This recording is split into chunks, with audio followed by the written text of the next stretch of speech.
Davis to the 25, a 3-yard gain, and it's Telliard and Pat LaRock on the stop.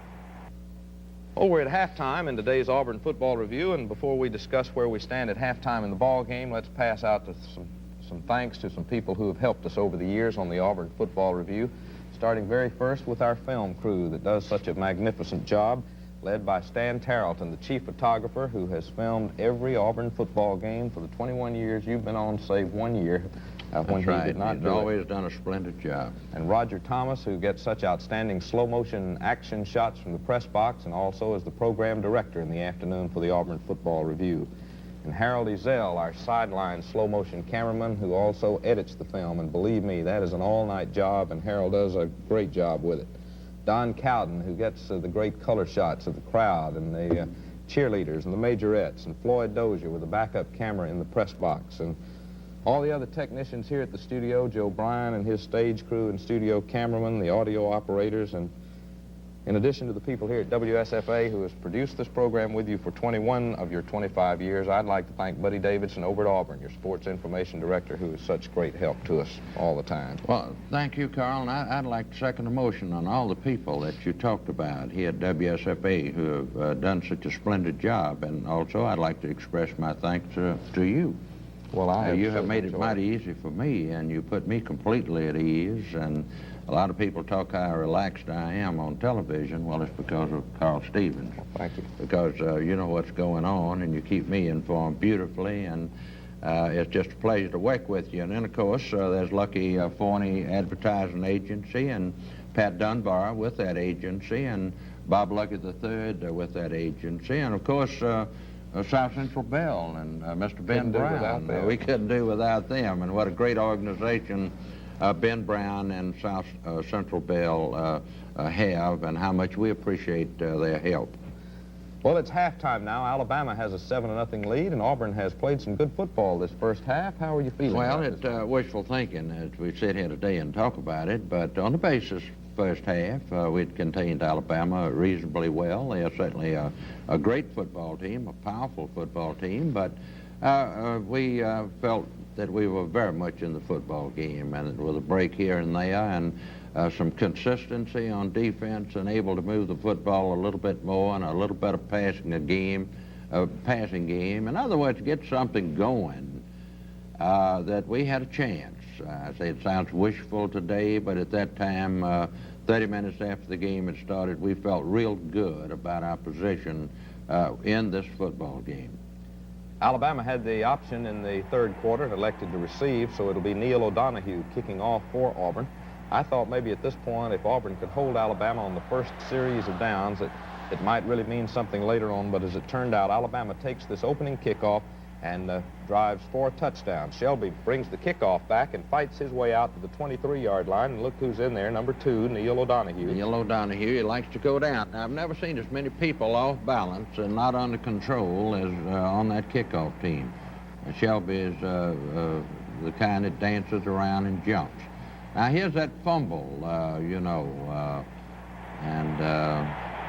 think everybody on the field thought Auburn had recovered. And I think maybe the quarterback felt like he had fumbled the ball. I don't know. But anyway, that's not the way it was called. Shelby. That would have been one of those breaks we were looking for. Shelby picks up the first down at the 33-yard line, and then Davis gets to the 36, a 3-yard gain. Number 91, Rick Telliard, stops him. Berry kicking off, and Beck's waiting for it in the end zone, and Beck's going to make a great return on this one, but he stepped out of bounds, I guess, at the about the 40-yard line. It was a good run as it was, but it would just been a lot better. Right in there, I guess, is where he stepped out of bounds, but gosh, it looked like at one time he might break that, and some of the people back of him had blocked on some of that pursuit. He might have gone all the way. But anyway, it was brought back to about the 40-yard...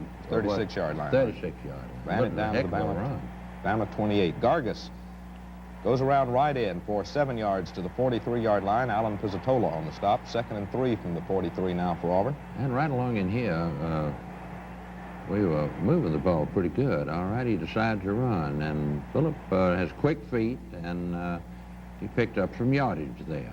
5 yards for the first down, out to the 48-yard line. 1st and 10. Gargis this time fakes it to McIntyre, pitches it to Burks at left end, and Burks crosses the 50-yard line. All right, that's great desire and good movement there on the part of Kenny Burks. He's has that fine body lean, and it's always in the direction of the opponent's goal line, which is the earmarks of a great back. McIntyre stopped just short of the first down. They measured it, and it was maybe 2 or 3 inches short. And we have a fourth down situation coming up here, and so we go for it, and Gargis makes it. 1st and 10 for Auburn at the Alabama 39. All right, things are looking real good here, but not for long, because we have a pass interception. Could be on this play. Oh, Gargis doesn't find his receiver and runs with this one to the 38-yard line, gets a 1-yard pickup, and it's on this play we get the interception. And it's a deflected pass type of interception. It's deflected right there and popped up in the air, and that's the kind that spells touchdown. That tackle was made by Ostrowski, the offensive tackle, number 64, and Gargis himself, number 11. Well, that's tough, and good a late play on the part of Alabama. 1st and 10 at the 44 as Alabama begins another touchdown drive. Davis takes it at left tackle into Auburn territory to the 45. An 11-yard gain of first down. Davis for 3 more. Tacklers led by Ricky Sanders, but a number of others in there. Now, that's fine defensive play there. Not only one man hit Davis, but a half a dozen. And that's what it's going to take. That flag up there gives you an idea about the wind. Of course, a lot of this damage, Alabama's got the wind right in their face. Now, here's another fine return by Rick Neal. It's a 55-yard return all the way to the Alabama 39-yard line. Well, we have a lot of people running along there, but it'd be a big help if they'd lay out and block. Gargis at right tackle to the 35, a 4-yard gain. Well, that's Philip Gargis doing the best he can under difficult circumstances, and finally swarmed under.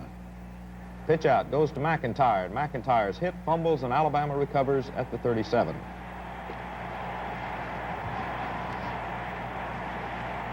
Three minutes, 59 seconds left now in the third quarter.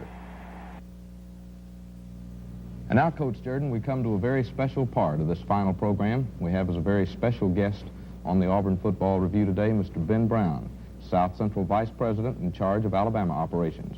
Good to see you, sir. Yeah. Ben, we're delighted to see you, and more than that, we're just so pleased to have you on the set today. Well, thank you, Coach.